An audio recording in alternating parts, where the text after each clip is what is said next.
I do believe this is the final video. Sorry for the background noise of the dryer going in the other room. But I think this is the final video. There's like 10 or 11 parts that are going to be installed. The stuff that's straggling behind, like my foot pegs and some of the springs for the kickstand and the brake lever, those haven't shipped yet. I don't know when they'll ship. So those will just get installed. We all know how to install foot pegs, I think, or at least there's lots of videos on my channel of me installing foot pegs. This video is going to be about, well, surprising stuff. So I wasn't going to order a front brake rotor because I'm actually just at the minimum thickness for the brake rotor and it doesn't have any uneven wear and no scorching. So I'm like, that's fine. But then I installed the new speed sensor, which I needed for this video. And I observed that this, no name kind of Chinese brake rotor doesn't have a hole for the speed sensor magnet pickup. So I installed the speed sensor and I'm like, hey, my speed sensor's not working. Turns out there's no speed sensor magnet hole in this. So I had to order a new front rotor. So in today's video, we have a few things. There's 2 shipments coming, the first of 2. So we have this Moose Racing stainless steel brake rotor with that sensor hole right there. In addition, we have 5 fresh brake rotor bolts that are pre-thread locked from Beta. We have a Zeta rear brake clevis, which should take away some of that slop in the rear brake lever, and a new clutch slave cylinder gasket so we can install our Recluse clutch slave cylinder right here. So I'm gonna clean this up, and obviously we don't need this gasket. This gasket's not in terrible shape, but when you're doing this kind of stuff, it's always best to put on a new gasket. So later today, I have another shipment coming in, which is going to include bodywork spacers on here and for this piece down here that has no spacers in it. It's also going to include more stuff. I'll just show it in a few minutes. I mean, obviously this is the right thing to do. As you can see here, we have these, there we go. Come on, there we go. You can see the thickness differences between those two side by side. So not only was this the right thing to do from a thickness standpoint and safety standpoint, but also the new one has a hole for the speed sensor pickup right there. Here's the old and new clevis side by side. Pretty easy install. Oops. Either way, if you haven't done this before, you counter hold. This is a 10 millimeter up top, which is for adjusting the height of the brake lever itself. This is a 12 millimeter down low, and so you're gonna hold 12 millimeter while I just vice grip the clevis and turned it to the right. I'm gonna thread lock this and then put it back in place. But yeah, and then you have this little piece here that's held that goes in the sideways. So you remove the clip, what do they call that little wire thingy, and then you pull this out, counter hold 12 millimeter and the clevis with some vice grips, turn it left-handed, and then it'll come loose. And then I'm gonna get this installed, and then I'll use that 8 mil nut up top, 10 mil nut up top to drop this brake lever down a little bit to make it more friendly to my riding position. More stuff has come in, including the speed sensor pickup magnet. So that's installed now, which is fantastic. My stanchion, my fork stanchion clips have arrived, as well as my 2-inch taller red Beta brake line, as well as some spacer bits for the body work. But for now, we're gonna go and finish up this installation here, and also getting the brake rotor cover from Acrobus, Cerebus on. I have to grease that up. So the way they say you do this is you remove, where is it? You're gonna remove your hub there, and you're replacing it with their hub, which needs to be greased up, and then you put it back on the bike. I'm not gonna do that though until I've dropped the forks. I've dropped the forks in order to install the stanchions and remove that brake caliper up in the front in order to install the new front brake line. So a lot of stuff to do here, but we'll get it piece by piece. All right, that fork guard is on. What you do actually is you guys probably know how to do this, but I'm just going over anyway. You have these rings. I'll just show over here on the one that's still stock. You have these rings from the factory And you can see how it has a little bit of a dip right there. So you can get a pick in there and basically take this off, or 2 picks, and you kind of spread it apart and take it off. Then you heat this thing up with a heat gun and slide it from top to bottom into the old hole or the groove where that used to be, and then put it back in there and torque it down. So it's pretty simple to do. One thing I should have done is maybe gotten an extra tab here for mud and stuff like my WP forks have, but I do not have that installed here. I could have just added this from the, I thought this would come with this from the factory. Okay, we've removed the OEM brake line that came on the bike. You can see here why I'm replacing it.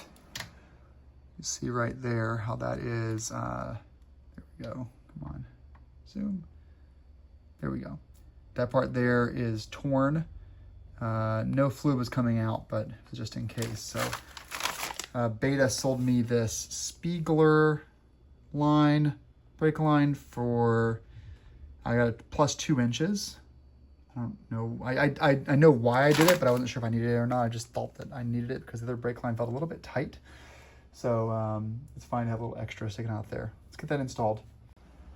It's after work on Thursday, and we finally have some more stuff done. So as you can see, there's a bunch here. I won't point them all out, but as you can see, we now have some bodywork spacers in the plastic fairings. So I bought 8 of them or so. So all the bodywork pieces now are backed with a spacer, which is good.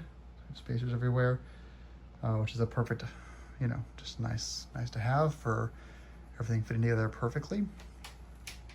You also see we now have the front brake guard on and the red stainless steel brake line, along with, you can barely see it right there, that little red thing between the disc guard and the front fork guard. That's our magnetic speed pickup sensor. Right now I'm having an issue where, so I also have no brake fluid in this cable right now. The issue I'm having right now, as you can see, is this, like the way this brake line comes up. Like I want to get this tucked in, obviously, like that. And then up here, you see how this is kind of, it's not really clean. So I need to actually I need to take the brake, master brake cylinder off the handlebars and twist it a couple of times to get it to come up, because when the force compress, it's not going to be a happy situation. And then finally, the other issue I'm having is with this second double take mirror right here. There's really no space for it. So also brake placement. So you see how low this brake lever is? I like my levers to be kind of low, but not on the opposite side. The issue is the domino throttle here, I have to twist it. I think what I need to do is just honestly just bring,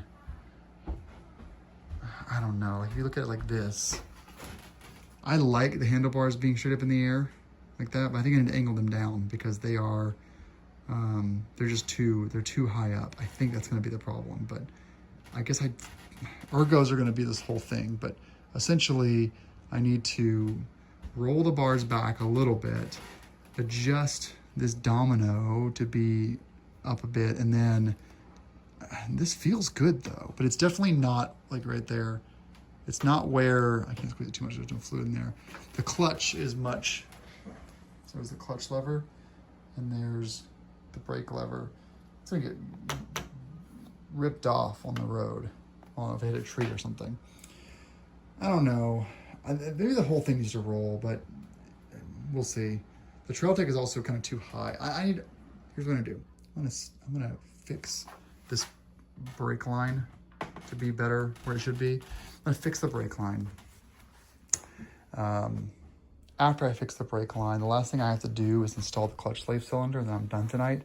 So I'm going to just get that done and adjust the recluse. Well, I can't adjust the recluse without going outside, which is fine. That's fine.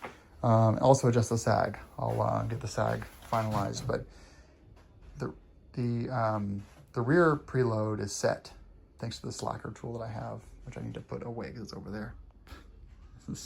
That is still sitting over there outside the box. I need to fix that.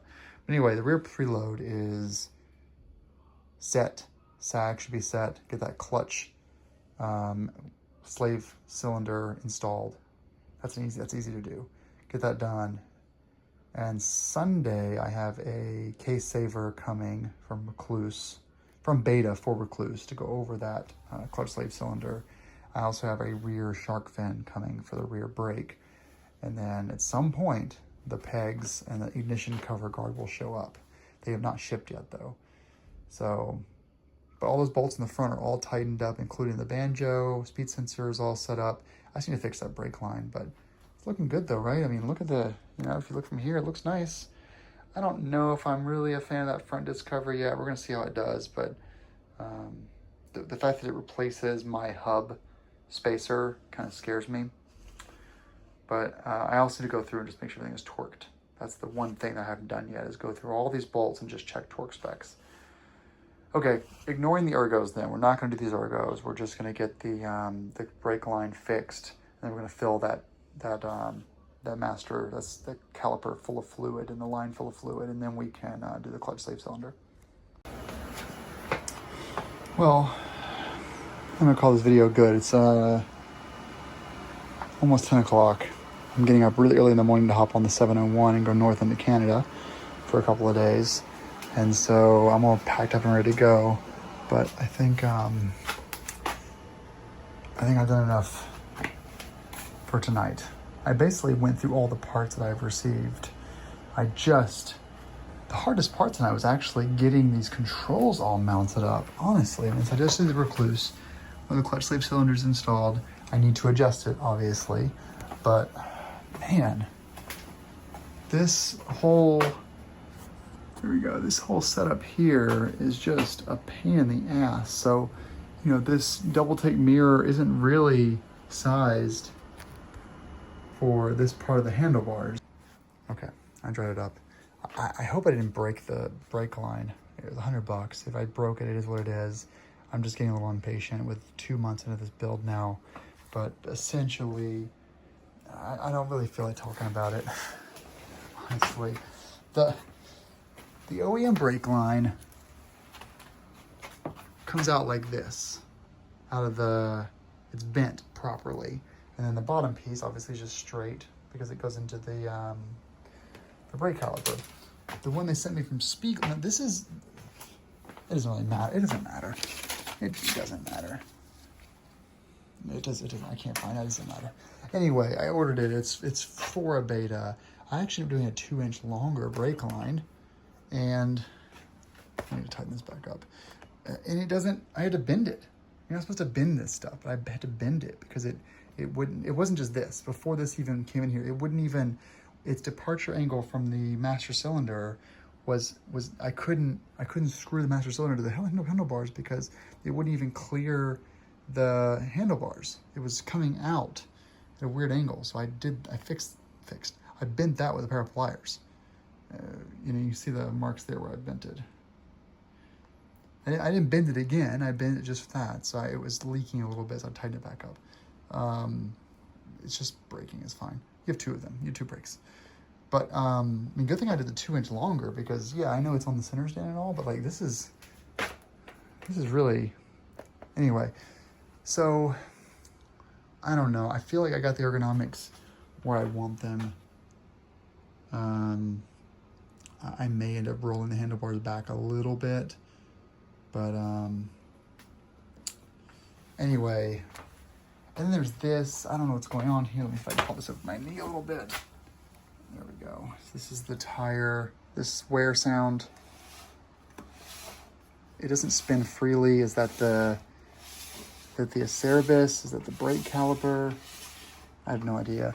Got the fork extensions on. Those are installed now. They fit nicely. It keeps it from wearing the forks, which is perfect. Exactly what it's supposed to be doing. It sits there. That looks nice. And I have the speed sensor in there and the magnets in there. I just pass it. Magnets in there. It doesn't matter. This is all down there and bled.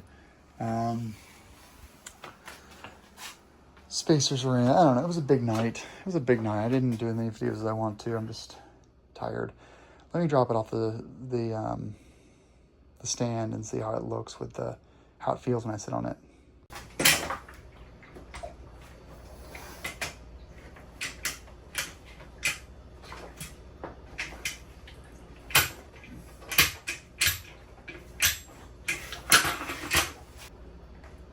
I don't know. I mean, that, like, this feels like, see how this is bending there?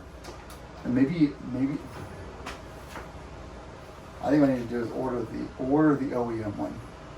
Now I know it's all Spiegler, but like, order the OEM one, which was $150 instead of $100. I like where these handlebars sit though.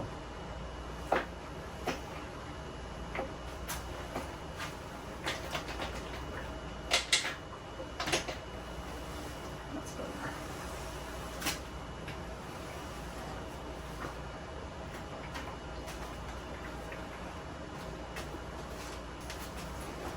I think it'll be fine. Beautiful bike though. We'll try it out and see how, if I can get the rest of the summer with this one stainless steel brake line before it shits the bed. I'm still nervous the Recluse isn't going to work, but because it's used, right? It's a used Recluse that came with the bike that was previously installed on the bike. Why the first owner took it off the bike, I have no idea. No clue. Could be because it shit the bed and he didn't want to fix it. I have no idea. But yeah, we're just gonna see what we can do with that. All right, guys. Thanks for watching. Have a good night.